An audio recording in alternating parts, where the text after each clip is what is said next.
Unang lubog pa lang ay narating ko agad ang buhanginan dito sa kailaliman ng Pacific Ocean. Medyo inaalat nga tayo sa pagkakataong ito kasi mahaba-haba na yung nalangoy natin at wala pa tayong nakikitang isda kahit marami na tayong nasilip na bato. Sa kakasilip ko nga, ang aking liig ay nangangalay. Buti na lang nagpakita itong isdang silay.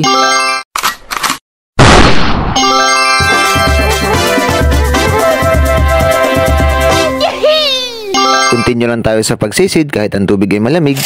Mabuti na lang nagpakita itong dalagang bukid.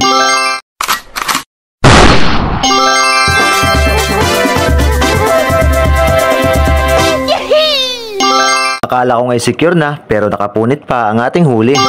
And speaking of malamig lately, kaya nga siguro ang ating nadala sa mundong ibabaw itong kape na yummy, gintol pa sa Tommy. I-priority nga daw palagi ang ating safety at mag-ingat sa bawat galaw. Kagaya na lang nito, may dumaang bulalakaw.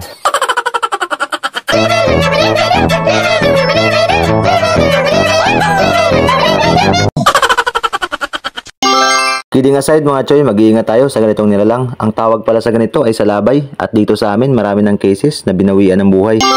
Nang makita ko ngayon ay umuwi agad ako for the safety na rin. Buti na lang nadaanan ko pa itong isdang saguksok kung tawagin dito sa amin.